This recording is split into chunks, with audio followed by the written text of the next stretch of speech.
कल में किसी को डाउट है क्या कोई? अगर हो तो मुझे बताइए। किसी को भी अगर डाउट है कल वाले में?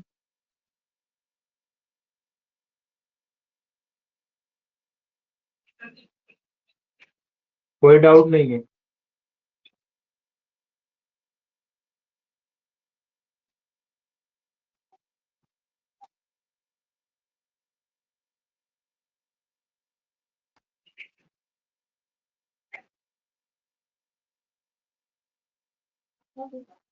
ओके, ठीक है, मैं स्क्रीन शेयर करता हूँ भाई।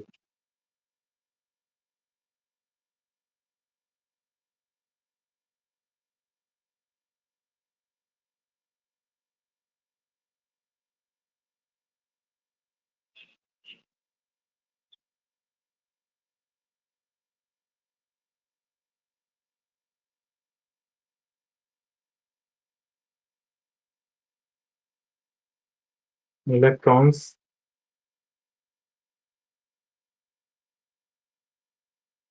थोड़ा छोटा लिखो।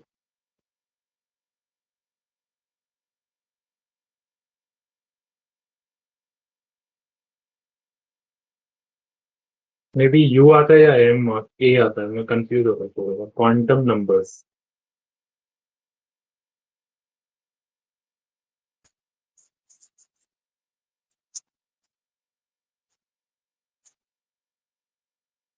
अगर हम इलेक्ट्रॉन्स क्वांटम नंबर की बात करें तो ये क्या बताता है हमको, ये देखना है।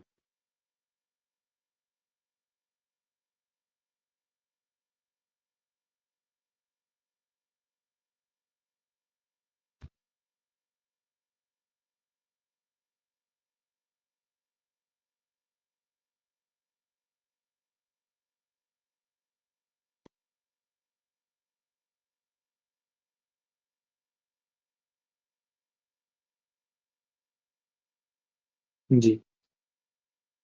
अली, शायान, वलिया, चार लोग हैं जुड़े हैं।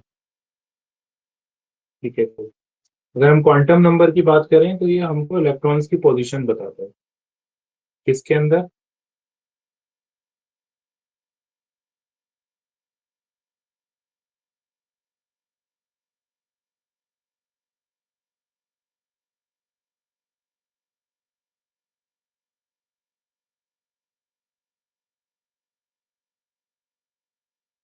Probability of the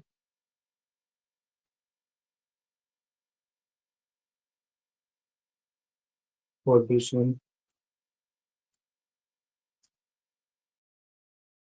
electrons inside the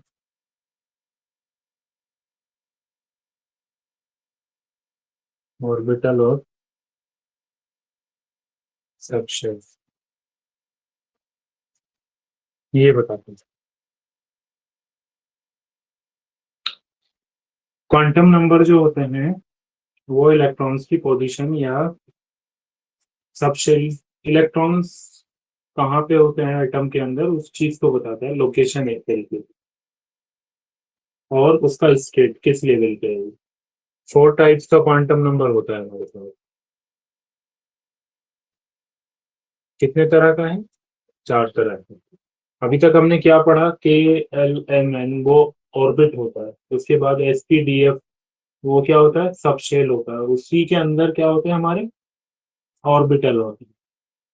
अब ऑर्बिटल से आगे बढ़ते हुए हम देखेंगे कि इलेक्ट्रॉन एग्जैक्टली किस लेवल पे है, तो उसके लिए क्वांटम नंबर्स चलते हैं, बिकॉज इलेक्ट्रॉन क्वांटम में डील करता है बहुत छोटे लेवल पे, इसलिए हम उसको क्वांटम बोलते हैं। ठीक है, ओके। मुझे कोई एक्सप्लेन करेगा क्या?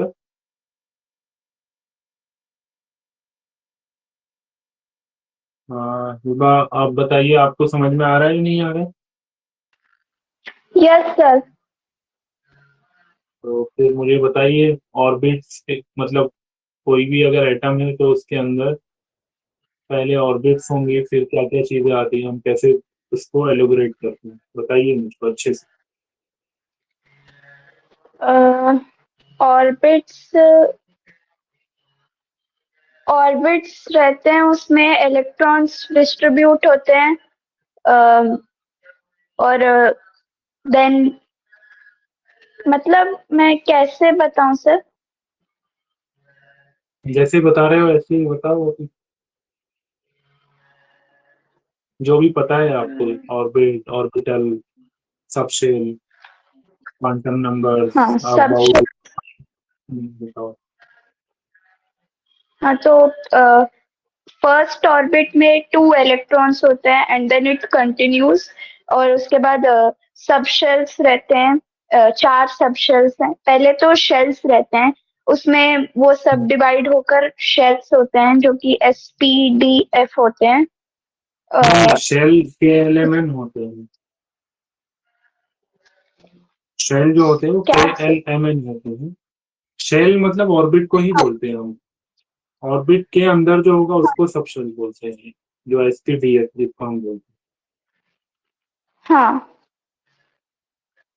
नहीं, ये और बताइए आगे। बट नहीं sir, electrons revolve around the nucleus in fixed paths called orbits or shells. तो orbits and shells सेम ही है ना? हाँ, दोनों सेम है। दोनों का नेम सेम ही है, या तो ऑर्बिट हाँ बोल दो या फिर आप शेल बोल दो। हाँ। तो shells होते हैं KLMN। और K में मैक्सिमम इलेक्ट्रॉन्स 2 होते हैं, फिर L में 8, फिर M में 18, N में ऐसे 32 आते हैं। फिर सब शेल्स होते हैं हम्म, SPDF। चलो, SPDF मतलब? वो जो सब शेल्स हैं, 4 सब shells, the 4 hmm, subshells, they have the maximum electrons as S subshell um has 2 um on electrons. करना अपने। हाँ हाँ। T T subshell has 6 electrons maximum। और फिर D बताइए। फिर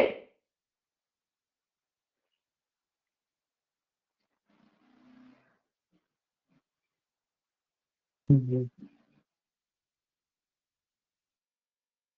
और उसके अलावा?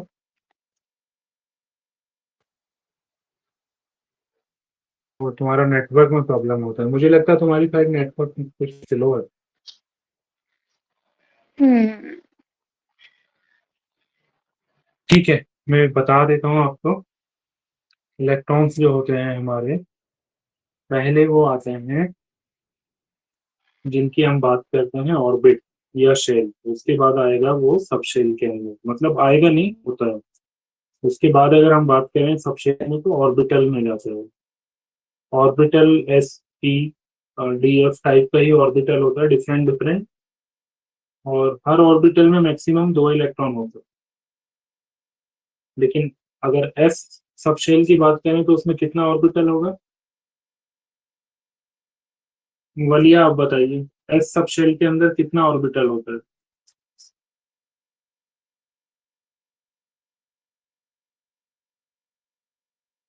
वलिया,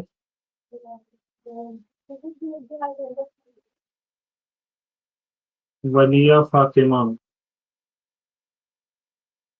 अच्छा ठीक है, ओके। हाँ, सैयदा सुगरा फातिमा, आप बताइए।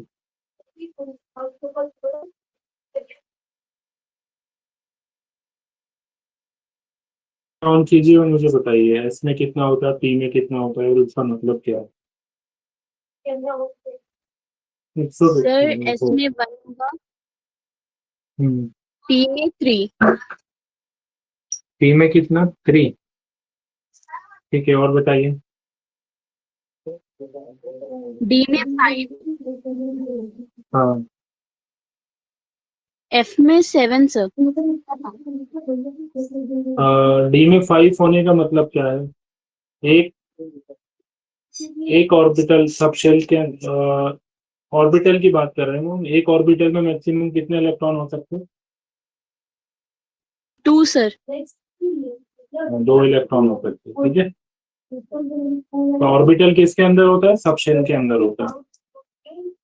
ऑर्बिटल एक शेप है, मतलब एक 3D एरिया होता है जिसको हम ऑर्बिटल बोलते हैं, तो वहां पे इलेक्ट्रॉन के मिलने की पॉसिबिलिटी ज्यादा होगी इसलिए।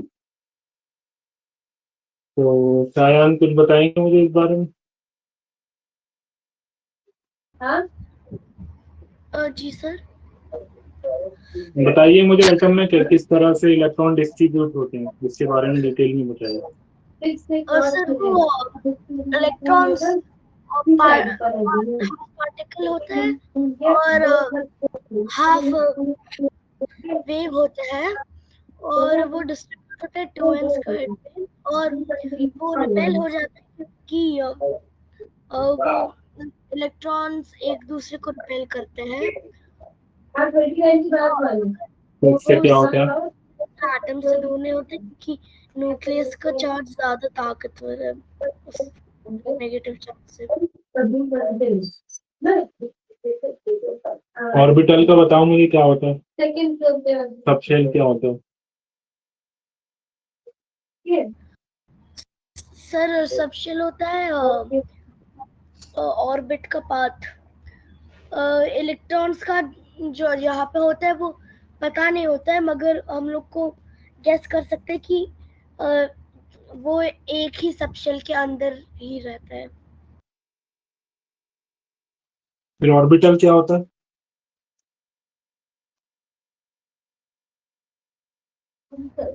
और सर ऑर्बिटल ब्लॉक्स होता है सर एक सेकंड सर। ऑर्बिटल ब्लॉक्स होता है the number of parts in a orbital, जैसे the number of blocks in a subshell. जैसे एस के कैमरा पास कौन ऑन करेगा बेटे?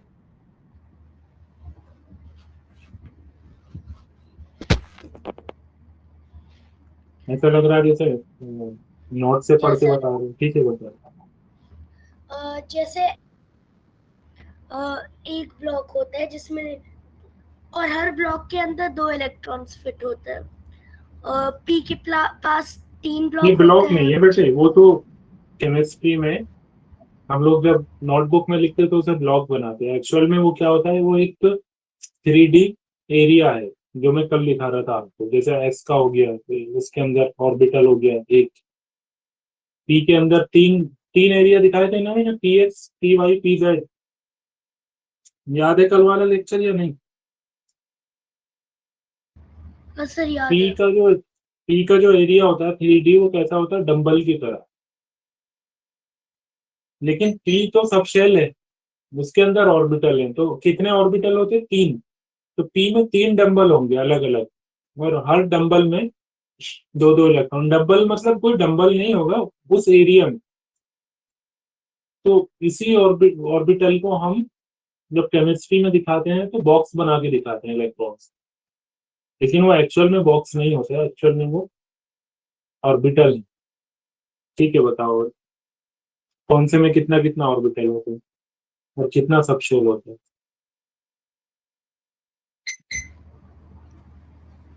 सर सर n equals 1 में एक सबशेल होता है s और उसके पास 2 ऑर्बिटल होता है। 2 ऑर्बिटल? सर एक ऑर्बिटल। एक ऑर्बिटल होगा, 2 इलेक्ट्रॉन होगा। जी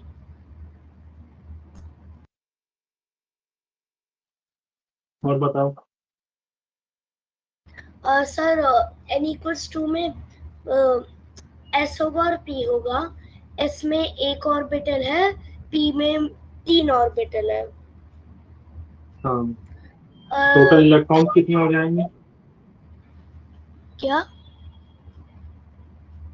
n इक्वल टू 2 में टोटल इलेक्ट्रॉन्स कितने हो जाएंगे? और सर n equals 2 में टोटल 8 इलेक्ट्रॉन्स हो जाएंगे।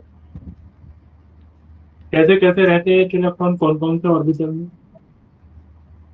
क्या? इलेक्ट्रॉन्स जो होते हैं n इक्वल टू 2 में, वो कौन कौन से ऑर्बिटल में होते हैं? इलेक्ट्रॉन्स एन इक्वल्स विद 2 में सर 2 इलेक्ट्रॉन होते हैं एस सब शेल में और 6 इलेक्ट्रॉन होता है पी सब शेल में। तो पी सब शेल में ऐसे ही रहते हैं इलेक्ट्रॉन या ऑर्बिटल के अंदर जाते हैं? सर वो ऑर्बिटल्स में जाता है। तो वो कौन कौन से ऑर्बिटल है जिनमें जाएंगे? और sir X Y Z. P X P Y P Z, इसलिए वो 6 इलेक्ट्रॉन हो जाएंगे। हर ऑर्बिटल में 2-2 इलेक्ट्रॉन होता है। टोटल मिला के कितना? 8 इलेक्ट्रॉन, 6 इधर और 2 एस के ऑलरेडी है। इस तरह से इलेक्ट्रॉन का कंट्रीब्यूशन और डिस्ट्रीब्यूशन उसके अंदर रहता है, हर ऑर्बिट के अंदर। अब हम क्या पढ़ेंगे? अब हमको ये करना है कि एग्जैक्ट इलेक्ट्रॉन की प्रोबेबिलिटी बताएं कि वो किस जगह पे है, एक नंबर देने के बाद। बस वही चीज पढ़नी। ठीक है, ओके, कैमरा बंद कर लो, फिर आगे पढ़ा। वही है, आपको बताना है या फिर नहीं बताना? 5 मिनट और चाहिए कि वलिया फातिमा?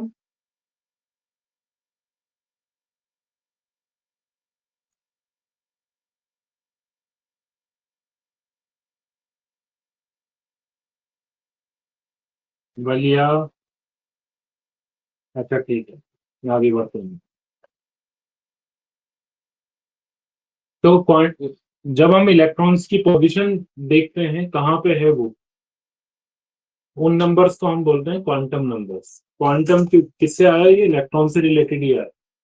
इलेक्ट्रॉन का 2 टाइप का बिहेवियर होता है, particle as well as wave. Wave की तरह भी काम करता है और पार्टिकल की तरह भी। इसलिए इलेक्ट्रॉन जो होता है वो सभी जगह हमें फील होता है।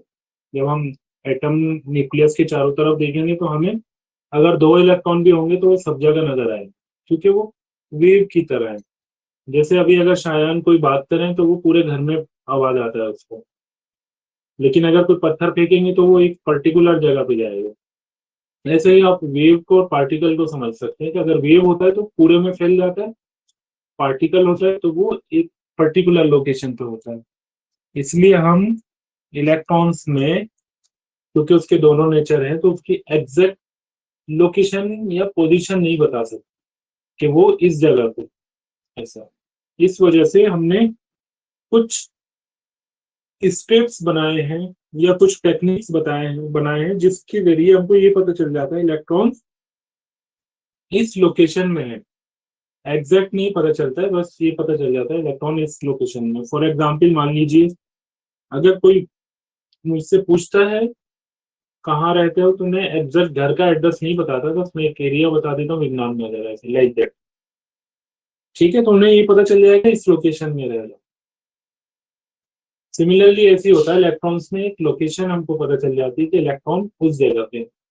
हम इतना कोशिश क्यों करते हैं कि इलेक्ट्रॉन्स का हमें पता ही चलना चाहिए कहाँ पे है वो? सोचने वाली बात है ना, जरूरत ही नहीं है ना कि जो चल रहा है, दुनिया चल रही है, क्या जरूरत है कि हम इतना ज्यादा कोशिश करें कि इलेक्ट्रॉन्स कहाँ है कहाँ नहीं है ढूंढने उसे।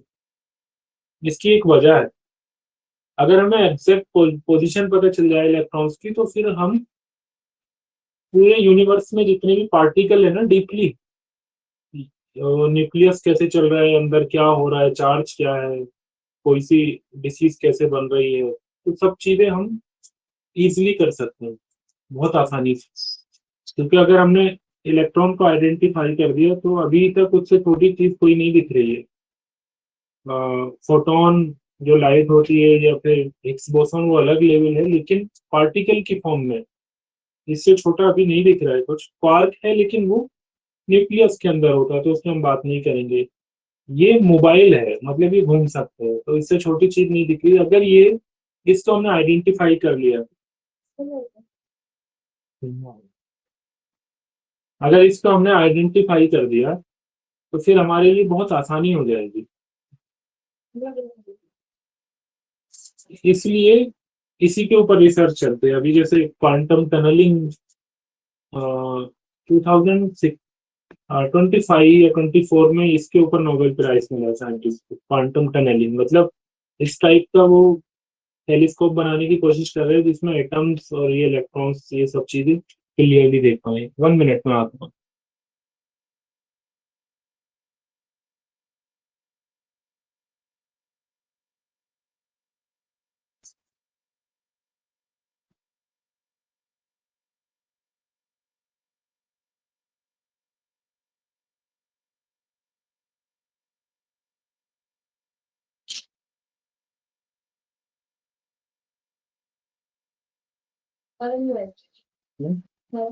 ओके,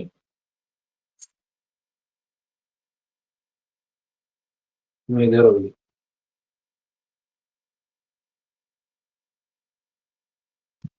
जी, तो इसीलिए हम इतनी ज्यादा कोशिश कर रहे हैं कि इलेक्ट्रॉन तक पहुंच पाए। अभी तक नहीं पहुंचे हैं, बस ओनली उनका एहसास हो पाता है, ये एक्सपेरिमेंटल ये पता चल पाता है। हम कभी भी सिंगल इलेक्ट्रॉन तक नहीं पहुंचे हैं। हम बंच ऑफ इलेक्ट्रॉन देख चुके हैं और पूरा वेव देख चुके हैं इलेक्ट्रॉन्स का। जैसे जब इलेक्ट्रिसिटी का स्पार्क होता है तो उसमें भी चार्ज होता है, मीन इलेक्ट्रॉन्स, बट वो वेव होता है, ट्रिलियंस ऑफ इलेक्ट्रॉन्स होते हैं। सिंगल इलेक्ट्रॉन्स पे हम नहीं पहुंच पाए।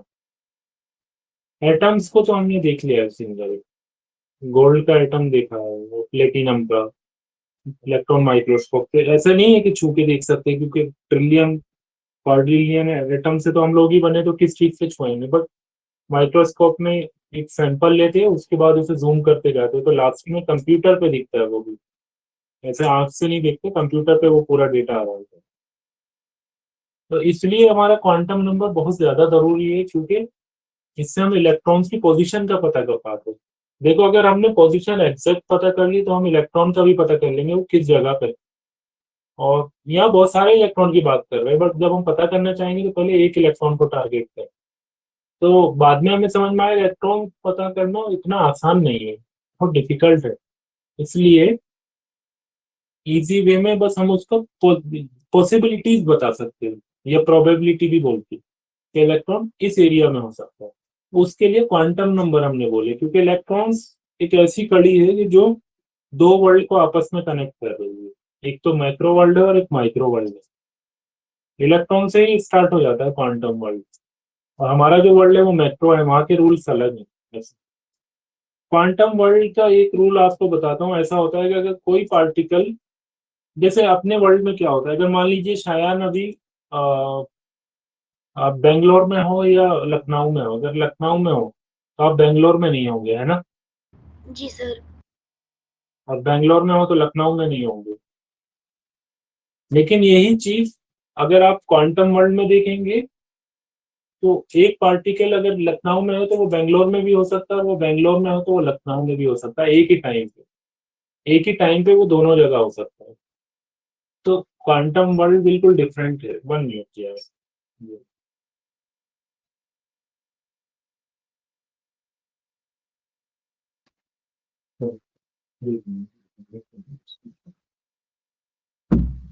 एक मिनट आया हूँ।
ठीक है,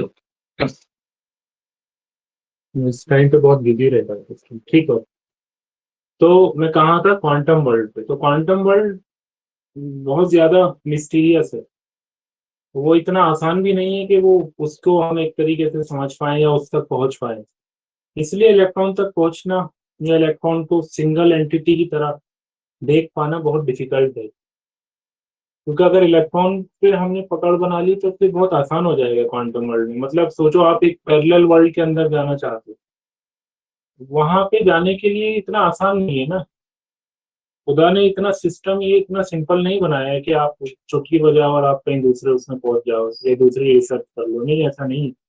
बहुत ज्यादा उसके लिए मेहनत लगती है। इसलिए साइंटिस्ट इतना कोशिश करते हैं कि हमें इलेक्ट्रॉन्स का अच्छे से डिटेल पता चल जाए, जबकि अभी भी नहीं पता। क्योंकि इलेक्ट्रॉन बहुत कुछ कर रहा है। आपका इलेक्ट्रिसिटी है वो उसी से है, आपकी लाइट है वो उसी से है, आप सोच जो पा रहे हैं ना ब्रेन के अंदर सिग्नल, वो उसी की वजह से। ब्रेन के अंदर न्यूरॉन्स की वजह से, साइनॉप्सिस और ये स्टिमुलस की वजह से सिग्नल डेवलप होते हैं, लेकिन वो जो जाते हैं ना केमिकल में ब्रेन के अंदर, वो चार्जेस की फॉर्म में जाते हैं, जो कि इलेक्ट्रॉन्स की फॉर्म में होता है। तो जो कुछ आप देखोगे ना आसपास, उसमें से 90% वो इन्हीं वजह से हो रहा है। इसलिए ये स्टडी इतनी इंपॉर्टेंट है। फिजिक्स में भी ना 12th क्लास का पूरा फिजिक्स, एक दो चैप्टर को छोड़ दो आप ऑप्टिक्स को, पूरा का पूरा इलेक्ट्रॉन्स के ऊपर है, चार्जेस के ऊपर है। अब सोचो, आप कहोगे ये तो केमिस्ट्री है। हाँ, केमिस्ट्री भी इलेक्ट्रॉन्स के ऊपर है और फिजिक्स भी आधे से ज्यादा इलेक्ट्रॉन के ऊपर है। इसलिए ये चीज इतनी इंपॉर्टेंट है। और सही बताऊं तो अभी तक किसी को पता भी नहीं है कि वो एग्जैक्ट है क्या चीज। वो बस अंदाजा लगाते। पहले तो पार्टिकल बोलते थे, बाद में अब क्लाउड बोलने लगे कि वो क्लाउड की तरह बिहेव करता है, क्योंकि वो वेव। इसलिए उसकी पोजीशन को समझने के लिए हम लोग ने कुछ नंबर्स आइडेंटिफाई किए कि वो इस जगह पे होगा, इस एरिया में हो सकता है, बट अभी भी ये नहीं पता एग्जैक्ट कि वो यहाँ है। बस उसकी पॉसिबिलिटीज या प्रोबेबिलिटी इस एरिया में ज्यादा है ऐसे। तो अब हम उन नंबर्स को पढ़ेंगे जिनको हम बोलते हैं क्वांटम नंबर्स। ये जो टॉपिक है ये 11th और 12th क्लास का है, बट ऐसा मत समझना कि बहुत ज्यादा हार्ड है, नहीं, सिंपल। स्टडी हार्ड कब बनती है पता है? जब एक से दो, दो से तीन कॉम्प्लेक्स कॉन्सेप्ट को एक साथ जोड़ दिया जाए। जैसा कि आईआईटी का पैटर्न होता है। आईआईटी में अगर एग्जाम देने आप जाएं तो मैं दो एग्जाम होते हैं, मेन होता है तो एक सिंगल कॉन्सेप्ट में आते हैं। मान लीजिए ऐसा क्वेश्चन है, जबकि ऐसा नहीं आएगा, ये बहुत सिंपल है, 3D5। तो इसका नंबर पूछने सारे, ये तो बहुत सिंपल है, एग्जाम्पल के लिए मैं बोल रहा हूँ। तो लेकिन मैन के अंदर जो होता है तो पांच छह कॉन्सेप्ट अलग अलग जगह के, अलग अलग चैप्टर के, अलग अलग लेवल के मिला के एक साथ बनाते एक बहुत बड़ा सा क्वेश्चन। इसलिए हमको अगर उस लेवल तक जाना है तो उस हिसाब से सोचना भी आना चाहिए। उस हिसाब से सोचने के लिए आपको पहले से प्रिपेयर करना पड़ेगा अपने आप को। अगर आप चाहें कि 10th 11th 12th में जाके एग्जाम देंगे बाद में प्रिप नहीं, बहुत मुश्किल हो जाता है। पहले से ही आपको inter relation of the subject होना चाहिए आपके ब्रेन के अंदर। मतलब इस तरीके की साइंटिफिक अप्रोच होनी चाहिए ब्रेन में कि आप एक कॉन्सेप्ट पढ़ रहे हैं तो उसको रिलेट कर पाए दूसरे कॉन्सेप्ट के साथ में। इसलिए इतना सारा ये सब चीजें पढ़ानी पड़ रही है। अदरवाइज अगर आप 8 9 में तो एग्जाम तो डायरेक्टली पास कर लोगे, एग्जाम में भी नहीं आएगा। ये 11 12 की या उससे ऊपर की बात रहती है। ठीक है, तो हम क्वांटम नंबर्स क्यों पढ़ रहे हैं? क्योंकि हमें इलेक्ट्रॉन्स की पोजीशन समझनी है। ये इलेक्ट्रॉन की पोजीशन बताता है, एग्जैक्ट नहीं बताता, प्रोबेबिलिटी बताता है। चार टाइप के क्वांटम नंबर है। पहला एन, जिसको हम बोलते हैं प्रिंसिपल क्वांटम नंबर। एल, फिर एम, फिर एस। अब ये के एल से नहीं जोड़ लेना, वहां पे के एल की जगह पे हम फर्स्ट सेकंड थर्ड बोलते हैं। के एल एम एन बहुत ही कमी से बोलते हैं ऑर्बिट्स के अंदर। तो ये चार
एक को बोलते हैं प्रिंसिपल क्वांटम नंबर, दूसरे को एंगुलर क्वांटम नंबर बोलते हैं। एजीमुथ भी बोलते हैं, बट एंगुलर भी बोल सकते हैं। और तीसरा मैग्नेटिक, चौथा स्पिन।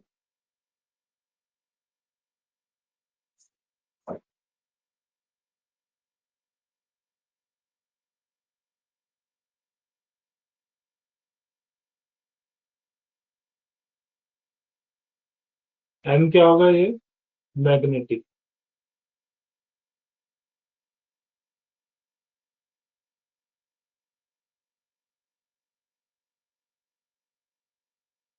और ये स्पिन।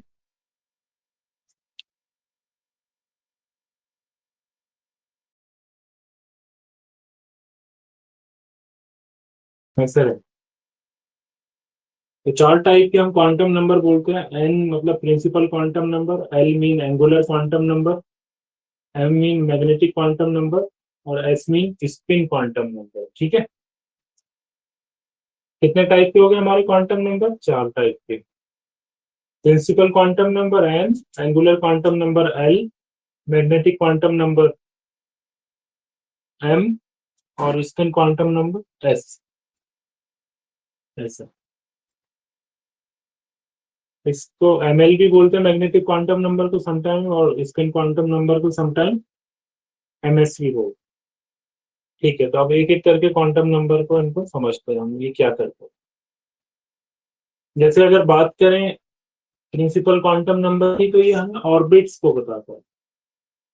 या नॉर्मली बोलूं तो ऑर्बिट से हमें क्या समझ में आता है? कौन बताएगा? शायान से पूछता हूँ। Yes sir. ऑर्बिट से हमें क्या पता चलता है? मान लीजिए मैं बोलता हूँ फर्स्ट एस या कोई चीज है 3s में, तो दोनों में क्या डिफरेंस होगा? एक इलेक्ट्रॉन फर्स्ट एस में और दूसरा इलेक्ट्रॉन 3s के अंदर है, 3s ऑर्बिट में। एक इलेक्ट्रॉन है फर्स्ट एस ऑर्बिट में, तो दोनों में क्या चीज डिफरेंस होगी? सर वो अलग पोजीशन में होते हैं। कोई बता सकता है इसको? पूरी क्लासेस किसने की हैं? सैयदा सुगरा, आप बताएंगे?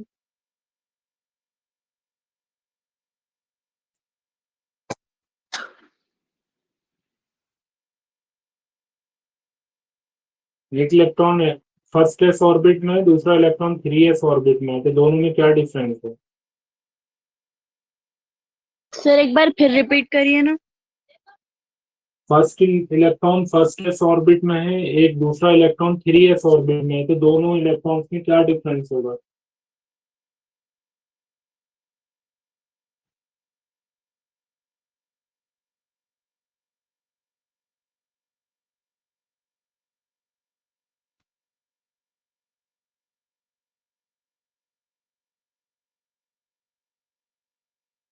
नहीं पता?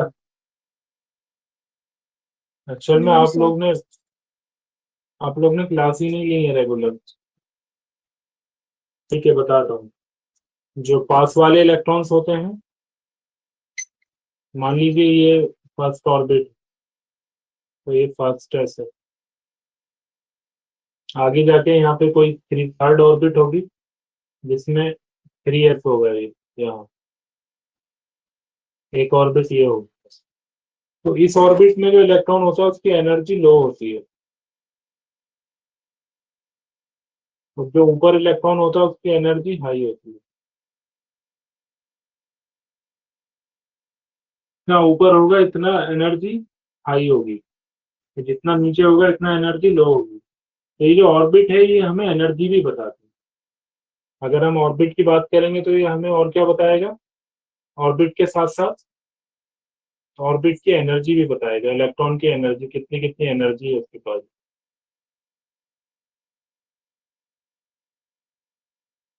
तो फर्स्ट एस के पास ज्यादा होगी एनर्जी या 3s के पास?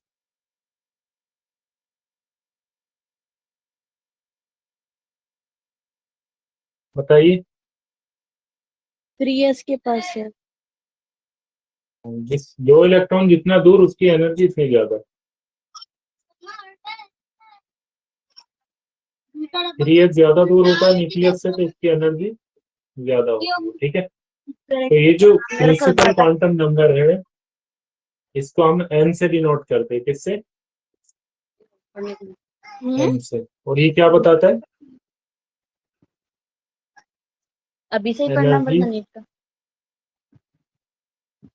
मैं गवर्नमेंट कॉलेज में देख रही इसमें फीस नहीं ये इलेक्ट्रॉन्स की एनर्जी बताता है। दो कॉलेजेस निकाली मैंने, भवन श्री एंड और गवर्नमेंट। इट्स भवन श्री में 62,000 है पूरे ईयर की। डिफरेंस बाबा निकाले तो विज्ञान 1,70,000 है। इसका कॉलेज अच्छा distance from the nucleus. Principal quantum number को हम n से बोलते हैं, जो कि इलेक्ट्रॉन्स की एनर्जी बताता है और क्या बताता है, न्यूक्लियस से कितने डिस्टेंस है। Yes. तो ये बहुत सिंपल है, वही जो ऑर्बिट जिसको हम बोलते हैं ना 3s 4s, तो जो 4 3 जो आता है वो प्रिंसिपल क्वांटम नंबर को ही बोलता है। दूसरा है एंगुलर क्वांटम नंबर, ये हमारा ऑर्बिटल की शेप को बताता है, किस टाइप का ऑर्बिटल होगा। Angular quantum number. हमारे कितने टाइप के ऑर्बिटल होते हैं? 4 टाइप के। एक स्फेरिकल होता है, एक डंबल, एक डबल डंबल, या उसको और क्या बोलते हैं, हाँ एक होता है कॉम्प्लेक्स, तो ये उसको बताता है एंगुलर क्वांटम नंबर। इसको एल से बोलते हैं, किससे? एल से। Angular quantum number tells the shape of the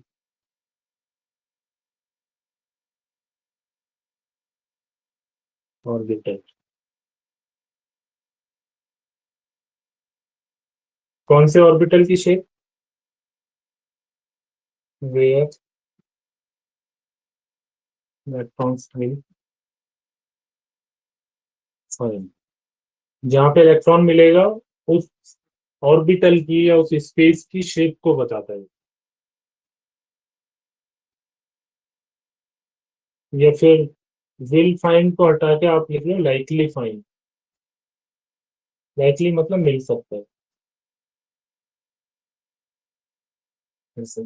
तो हमारा एंगुलर क्वांटम नंबर अगर मैं बोलता हूँ तो ये क्या बताएगा आपको, ये ऑर्बिटल जहां पे इलेक्ट्रॉन हो सकता है उस ऑर्बिटल को बताएगा कि कौन से ऑर्बिटल में इलेक्ट्रॉन हो सकता है। समझ में आया ना? शायान मुझे बताइए ऑर्बिटल कितने टाइप के हैं?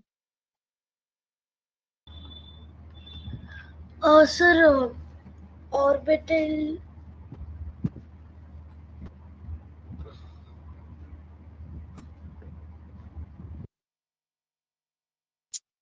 नहीं पता। बोलिए आपको पता है ऑर्बिटल कितने टाइप के होते हैं?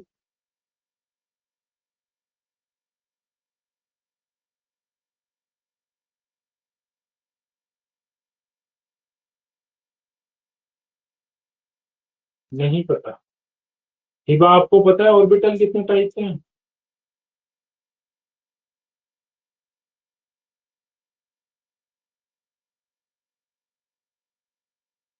ठीक है ओके। सैयदा सुगरा आपको पता है ऑर्बिटल कितने टाइप के होते हैं? Sir I think 4। तो कौन कौन सा टाइप होता है? KLMN। ये नहीं होता।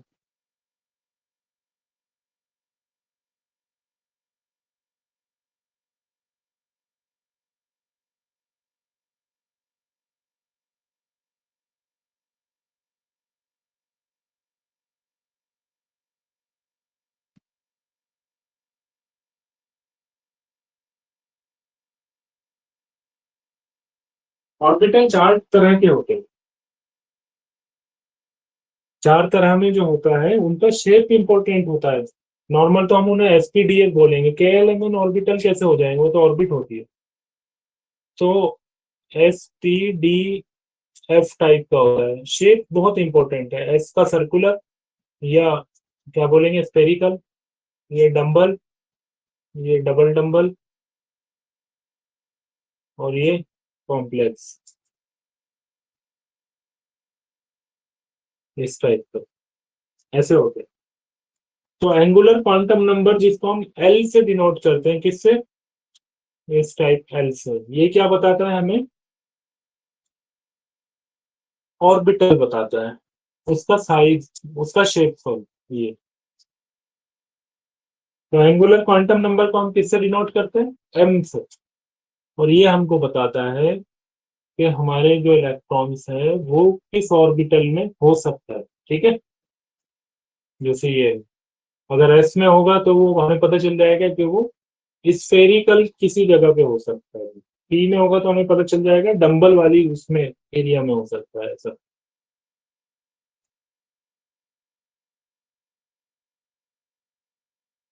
ठीक है, उसके बाद आता है magnetic quantum number.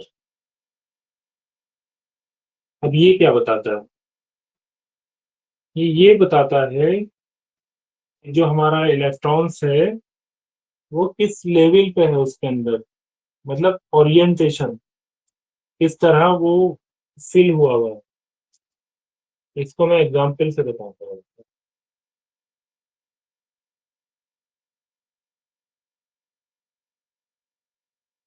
Fourth number पे क्या आएगा,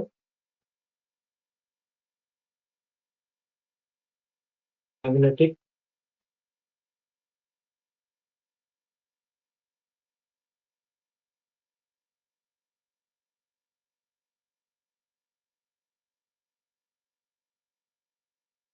ये क्या बताएगा, इलेक्ट्रॉन का ओरिएंटेशन, मतलब इलेक्ट्रॉन्स किस तरह से किसी ऑर्बिटल के अंदर हैं। ये तो ऑर्बिटल का शेप बताएगा एंगुलर क्वांटम नंबर। अब उस शेप के अंदर इलेक्ट्रॉन किस जगह पे हो सकता है या किस लेवल में हो सकता है वो कौन बताएगा, मैग्नेटिक क्वांटम नंबर।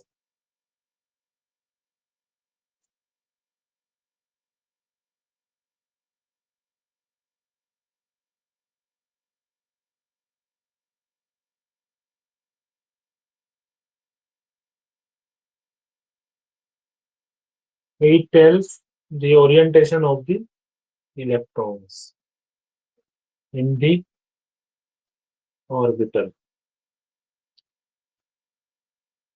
ये ओरिएंटेशन बताता है इलेक्ट्रॉन।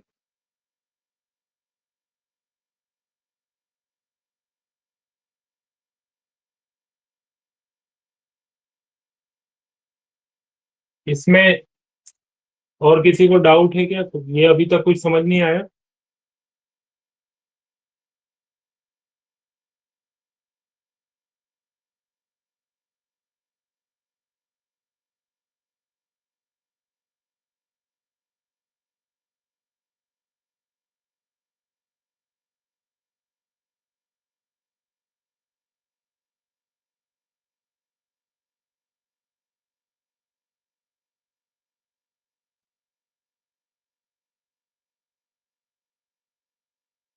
ओके, और क्या बताएगा ये, ओरिएंटेशन तो समझ में आ गया। ठीक है, और इसका नाम मैग्नेटिक इसलिए रखा क्योंकि इसको देख के हमें ये पता चल जाता है कि जो मटेरियल है, जो जो हमारा एटम है, उसकी प्रॉपर्टी कैसी होगी, वो मैग्नेटिक होगा या नॉन मैग्नेटिक होगा। इसको हम एल बोलते हैं। ठीक है, it will also tell us the magnetic property of the. और क्या बताता है ये, ऑल्सो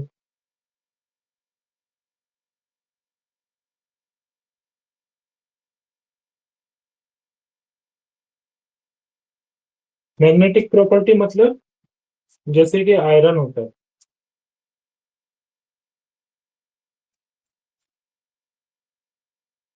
जैसे कि हमारे पास आयरन है तो हमें पता है वो मैग्नेट को अट्रैक्ट करता है, बट उसी की जगह पे अगर आप कॉपर ले लेंगे तो वो अट्रैक्ट नहीं करता है। तो ये इसमें कुछ ना कुछ तो चेंज है ना दोनों में, वही चीज ये बताता है। और ये ऑर्बिटल्स के स्पेस के बारे में बताते हैं। How many orbitals are filled, मतलब कितना ऑर्बिटल किसी एटम में फिल्ड इन अ सबशेल।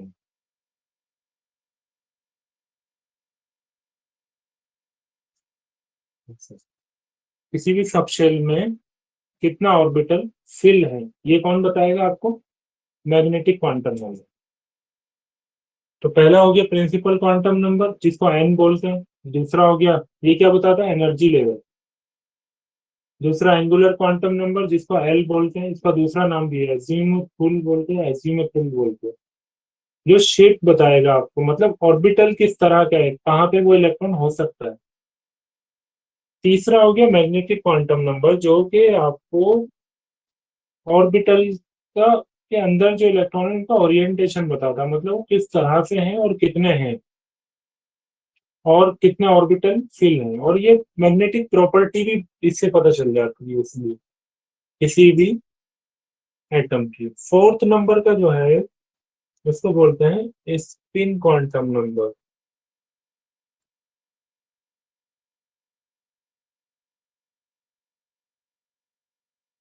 ये क्या बताता है? स्पिन क्वांटम नंबर हमको बताता है कि कोई इलेक्ट्रॉन्स, एक्चुअल में इलेक्ट्रॉन्स मैंने शायद आपको पहले बताया था।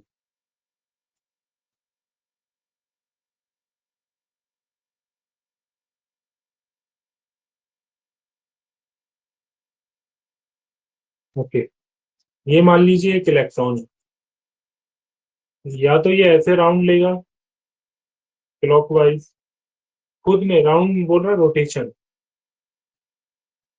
इलेक्ट्रॉन उसके न्यूक्लियस के पास में तो घूमेगा अपने खुद के भी, जैसे अर्थ होती है ना, इस तरह से भी इलेक्ट्रॉन रिवॉल्व, वो रोटेशन चलता है।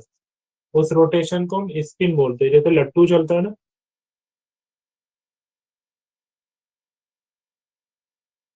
या तो क्लॉकवाइज होगा या फिर एंटी क्लॉकवाइज, ये ऐसे रहता है। या तो इलेक्ट्रॉन्स ऐसे लट्टू की तरह घूमेंगे या उसके अपोजिट इसमें, मतलब घूमने का मतलब अपनी एक्सिस पे भी वो घूमता है। ये इलेक्ट्रॉन है तो ये खुद भी राउंड ले रहा होगा, न्यूक्लियस के राउंड तो घूम ही रहा होगा लेकिन खुद भी ये राउंड ले रहा होगा। तो ये स्पिन क्वांटम नंबर बताता है रोटेशन ऑफ द इलेक्ट्रॉन, मतलब इलेक्ट्रॉन किस लेवल में रोटेशन कर रहा है। ठीक है,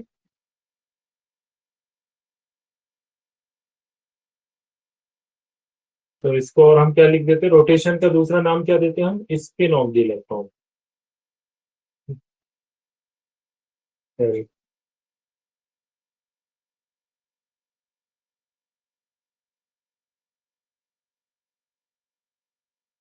की स्पिन मतलब रोटेशन ऑफ द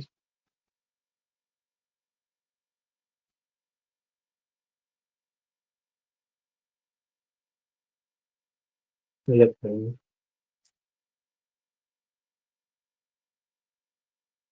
एग्जाम्पल, अगर इसका जो नंबर वो जो होता है वैल्यू एस से डिनोट करते हैं, तो इसकी वैल्यू या तो हम प्लस हाफ बोलते हैं या फिर माइनस हाफ, ऐसा बोलते हैं। प्लस हाफ का मतलब हो जाता है क्लॉकवाइज, कुछ भी बोल सकते हो, और ये माइनस हाफ हो जाता है एंटी क्लॉकवाइज। अगर इलेक्ट्रॉन रोटेशन ले रहा है क्लॉकवाइज तो उसको हम बोल देंगे प्लस हाफ क्वांटम नंबर में एस में, और अगर रोटेशन ले रहा है एंटी क्लॉकवाइज तो उसको बोल देंगे माइनस हाफ। ये समझाने के लिए, मतलब एक चीज है जैसे लट्टू है, या तो आप राइट साइड में क्लॉकवाइज घुमा सकते हैं। अच्छा, ये पता है ना आपको क्लॉकवाइज या एंटी क्लॉकवाइज क्या होता है? किसी को नहीं पता हो तो क्या बोलते हैं, शायान आपको पता है? यस सर, क्लॉकवाइज का मतलब है कि जो object like right to left घूमता है, लाइक जैसे घड़ी की सुई चलती है वैसे, और एंटी ठीक ठीक क्लॉकवाइज बोला। होता है जो उसके ऑपोजिट तो में। ये जो इलेक्ट्रॉन का स्पिन है ना, ये रिवोल्यूशन की बात नहीं कर रहे हैं हम, मतलब अराउंड द न्यूक्लियस में ये खुद अपनी एक्सिस पे भी घूम रहा होता है। तो अगर अपनी एक्सिस पे क्लॉकवाइज घूमता है तो इसको प्लस हाफ बोलते हैं, हम स्पिन क्वांटम नंबर बोलते हैं। और एंटी क्लॉकवाइज घूमता है तो माइनस हाफ बोलते हैं, ऐसा। तो इस तरह से ये 4 हो जाती है। कितनी? 4 quantum number, sp ds। sp ds या के nl ms क्या बन जाता है? n l m s। n का आपको पता ही है क्या, ऑर्बिट से रिलेटेड है। अगर n इज इक्वल टू 1 होगा तो मतलब फर्स्ट ऑर्बिट, ये वही सेम टू सेम है। n इज इक्वल टू 2 होगा तो सेकेंड ऑर्बिट, ऐसा। ये क्या है? सेकेंड ऑर्बिट, ये बताएगा। l क्या बताता है? ये एक्चुअल में आपका ये सब शेल को बताता है। किसको? सब शेल कितना है। तो L की वैल्यू अगर 0 हुई तो इसका मतलब है वो S ब्लॉक में। क्या है? S सब शेल है। S की वैल्यू, L की वैल्यू अगर 1 हुई तो उसको हम क्या बोलते हैं? P सब शेल। L की वैल्यू अगर 2 आई तो उसको क्या बोलेंगे? D सब शेल। और इसकी वैल्यू अगर 3 हुई तो ये कौन सा हो जाएगा? F सब शेल, ऐसे। ऐसे ये M है। M क्या बताता है? M बताता है आपका ऑर्बिटल, इलेक्ट्रॉन्स इन ऑर्बिटल, ऐसे। S तो पता ही है, स्पिन बताएगा, है ना? या तो प्लस हाफ आएगा या माइनस हाफ। ठीक है, तो बहुत आसान है। N जो होगा आपका ऑर्बिट बताएगा, L जो होगा वो आपका सब शेल बताएगा, M जो होगा वो ऑर्बिटल बताएगा और इलेक्ट्रॉन्स को कहाँ कहाँ फिल है, और S बताएगा वो इलेक्ट्रॉन क्लॉकवाइज रोटेशन ले रहा है या फिर एंटी क्लॉकवाइज ले रहा है, इतना है। अब जैसे एक एग्जांपल करते हैं, 3d 6 ये ले लिया मैं, तो क्या लिखूंगा? Find the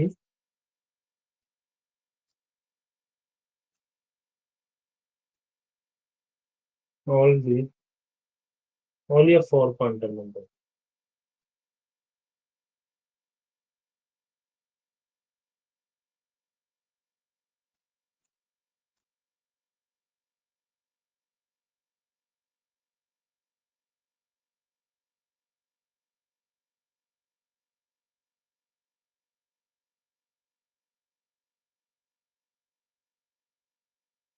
of 3d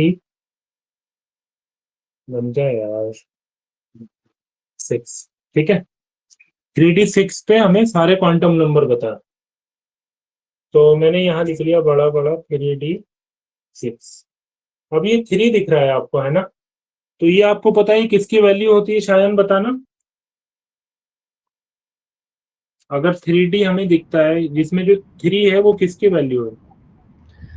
sir 3 है n की वैल्यू। हाँ, तो ये ऑर्बिट है तो n इज इक्वल टू 3 हो जाएगा। ठीक है, अब ये जो d है, ये d क्या है? ये आपका सब शेल है। तो सब शेल में देखो s की वैल्यू 0 से स्टार्ट करते हैं हम। यहाँ अगर आप देखोगे s को हमने 0 से स्टार्ट किया, p को 1 बोला, d को क्या बोलेंगे अब हम? d को क्या बोलेंगे हम? 2।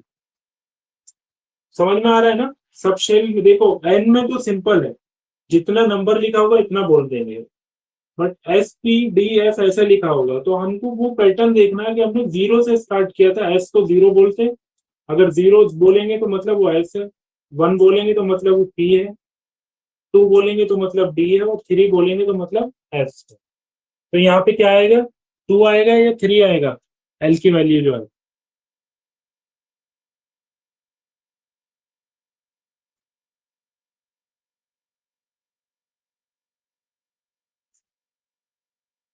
किसी को भी नहीं समझ में आ रहा है क्या?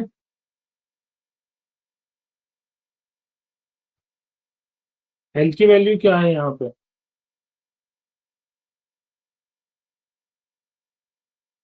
Shayan, yes sir. इस क्वेश्चन में एल की वैल्यू समझ में आ रही है नहीं? वो एल कह रहा, हाँ हाँ एल की वैल्यू एन समझ में आ गया। ये जो एस पी डी एफ होता है, एस की वैल्यू को हम 0 बोलते हैं, पी की वैल्यू को 1 बोलते हैं, डी की वैल्यू को 2 बोलते हैं, एस की वैल्यू को 3 बोलते हैं। तो यहाँ पे डी की एल की वैल्यू क्या आ जाएगी? ये एल में एल की वैल्यू, क्योंकि ये सब शेल को डिसाइड करता है एल, तो एल की वैल्यू यहाँ पे क्या है? 2 है। अब एम क्या होता है? एम आपका ऑर्बिटल को डिसाइड करता है। अगर ये डी ब्लॉक है तो कितना ऑर्बिटल होगा?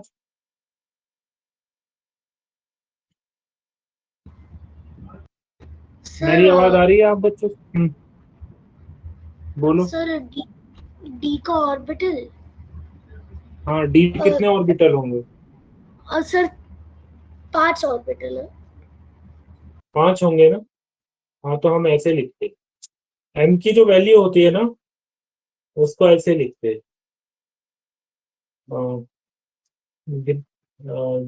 Greater than equal to L और less than equal to L, मतलब प्लस एल से माइनस एल, माइनस एल है और ये प्लस एल। तो 5 ऑर्बिटल होंगे, है ना? 1 2 3 4, 1 2 3 4 5, ठीक है। एल की वैल्यू कितने निकल के आई यहाँ पे? 2। तो प्लस एल मतलब +2 और माइनस एल मतलब -2। तो ये जो m की वैल्यू यहाँ पे आएगी, ये m से 2 से ज्यादा या 2 से कम, ऐसे लिख देंगे। तो यहाँ से स्टार्ट करेंगे, -2, -1, फिर 0, फिर +1, फिर +2। ऐसे ही m के ओरिएंटेशन बनेंगे। टोटल इलेक्ट्रॉन्स कितने हैं इसके अंदर? 6 इलेक्ट्रॉन। कितने हैं?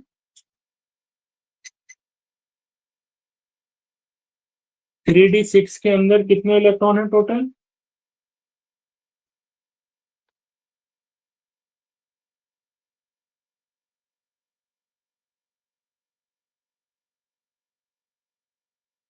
शायान, जी सर। 3d6 में कितने इलेक्ट्रॉन है? सर 3d6 में 6 इलेक्ट्रॉन है। तो इन 6 इलेक्ट्रॉन को हमें ओरिएंटेशन करना है, मीन इसमें फिल करना है। जो ये m की वैल्यू निकल के आई है, m में कितने ऑर्बिट, इसमें d ब्लॉक में कितने ऑर्बिटल होते हैं? 5। तो इसलिए हमने 5 ऑर्बिटल बना लिया। लेकिन उनकी वैल्यूज कैसे डिसाइड करेंगे? l के हिसाब से। l 2 आया था ना, तो -2 से +2, तो ये -2 -1 0 +1 +2। अब इनमें इलेक्ट्रॉन का ओरिएंटेशन करेंगे, मतलब डालेंगे। तो इलेक्ट्रॉन को ऐसे फिल करते हैं हम, 1 2 3 4 5, और ये इलेक्ट्रॉन कहाँ गया? नीचे 6। ये समझ में आ रहा है ना? लास्ट इलेक्ट्रॉन कहाँ आया हमारा? यहाँ पे। समझ में आया नहीं आया? सर आया। तो m की वैल्यू इनमें से कौन सी हो जाएगी जहां पे लास्ट इलेक्ट्रॉन आएगा? तो यहाँ पे m की वैल्यू कितनी हो जाएगी? -2। और s की वैल्यू क्या होगी? अगर s में ऐसा आता है तो इसको हम बोलते हैं क्लॉकवाइज। अगर ऐसा इलेक्ट्रॉन आता है तो इसे बोलते हैं एंटी क्लॉकवाइज। तो इसकी वैल्यू +12 बोलते हैं और इसकी वैल्यू -12। कुछ भी बोल सकते हैं, मतलब जरूरी नहीं ऐसा ही हो। वैल्यू को हम चेंज कर सकते हैं, मतलब क्लॉकवाइज को -12 बोल दो, इसको +12। तो नॉर्मली हम इसको -12 लिख देते हैं। ठीक है, तो ये हमारी क्वांटम नंबर निकल गया। n = 3, l = 2, m = -2, s is what? Spin quantum number. s block मत समझना इसको। s = -12। ऐसे करके ये आपके 4 क्वांटम नंबर निकल के आए। क्या ये समझ में आया? ये बिल्कुल बाउंस हो गया। सर माइनस हाफ का मतलब एंटी क्लॉकवाइज है ना? हाँ, एंटी क्लॉकवाइज, बट ये लास्ट का जो इलेक्ट्रॉन है ना, ये अपोजिट उसमें गया। हमने इलेक्ट्रॉन कैसे फिल करे? 1 2 3 4 5, लास्ट वाला 6, क्योंकि 6 इलेक्ट्रॉन थे, तो लास्ट वाला अपोजिट डायरेक्शन में गया ना, इसलिए उसको हमने एस की वैल्यू को जो है माइनस हाफ रखा है। ठीक है, अब एक बार देख लो इसे, एक क्वेश्चन और देता हूँ, उसके बाद छुट्टी।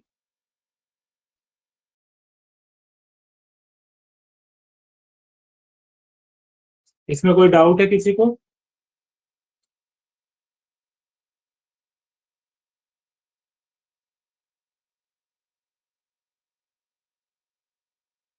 अगर पिछली क्लासेस नहीं देखोगे तो ये सब बेकार हो जाएगा, क्योंकि ऐसा नहीं है कि बिल्कुल तुम सोचो कि आईआईटी में ऐसे ही आराम से पहुंच सकते हो, या नीट में बहुत डिफिकल्ट होता है, मेहनत बहुत करनी पड़ती है,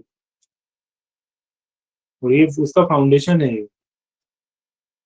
ठीक है, अब जैसे मैं एक क्वेश्चन दे रहा हूँ 4p5, इसकी बतानी है क्वांटम नंबर।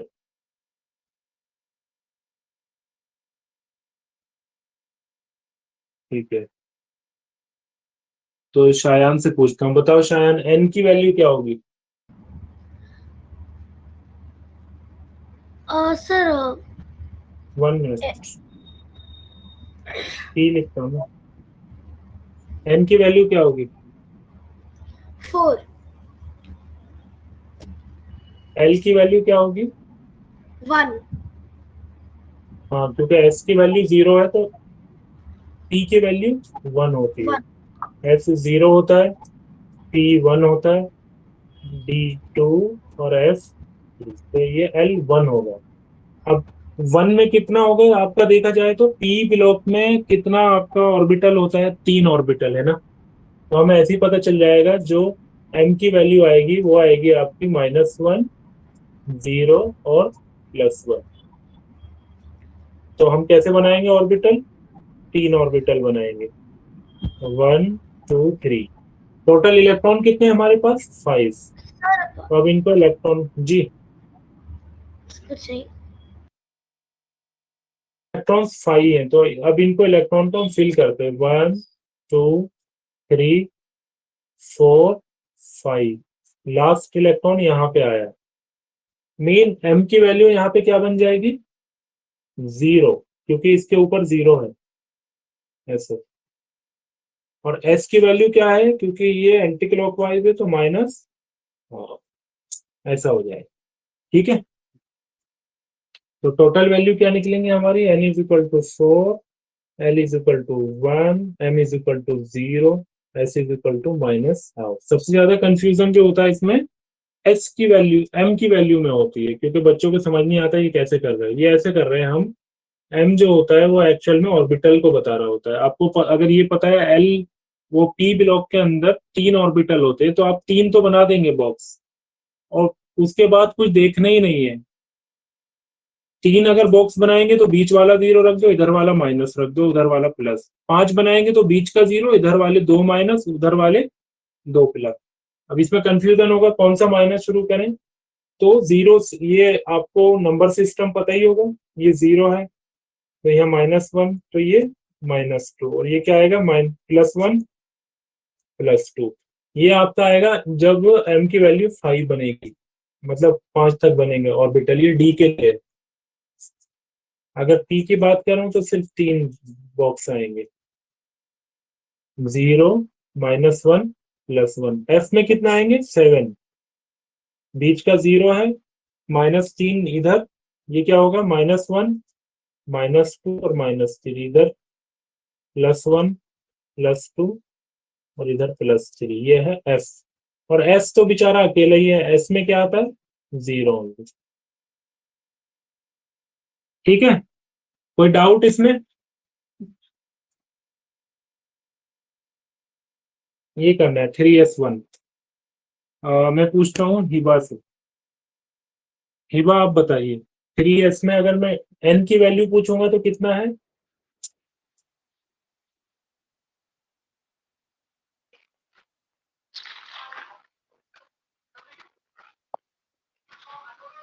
3 सर, 3।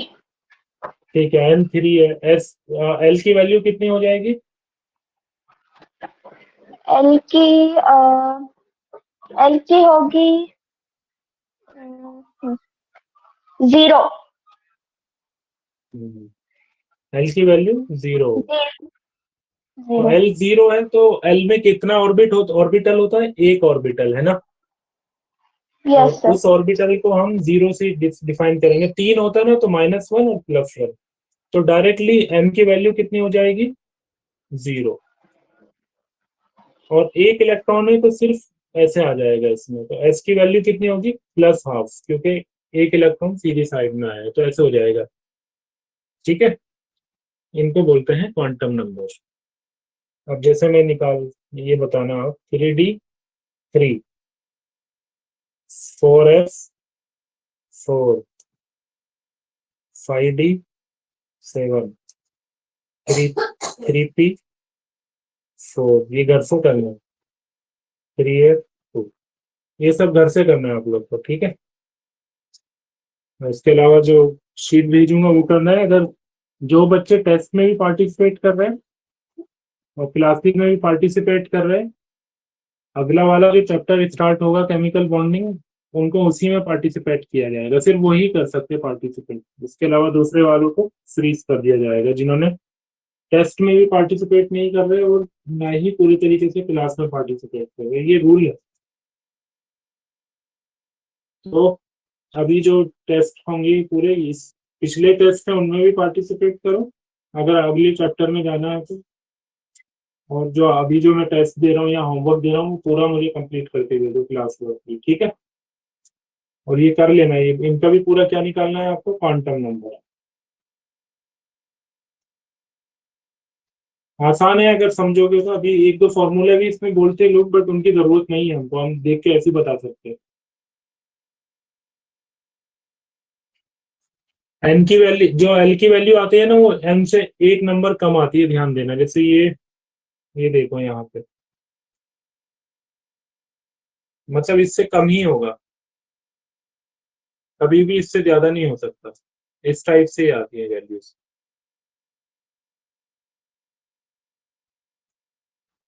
ठीक है, ओके, है ना। मैं कट कर रहा हूँ क्लास, ज्यादा देर हो गई आज। और आप लोग पढ़ लेना, जो अभी टेस्ट जो गया हुआ है उसको भी पार्टिसिपेट करो। नहीं किया तो फिर वो आपको उसमें बैठने नहीं दिया जाएगा, दूसरे उसमें लेक्चर में। जी बताइए, कोई डाउट है वालिया?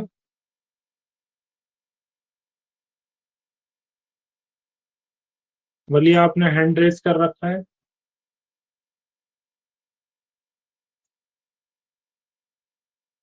ठीक है, किसी कोई डाउट नहीं है ना? ठीक है, सही है। तो मैं क्लास बंद कर रहा हूँ, और आप लोग सारे टेस्ट में जितना भी होमवर्क है सारी क्लासेस देखो, जब भी ये पूरा चैप्टर समझ में आएगा अच्छे से। ठीक है, ओके, खुदा हाफिज़।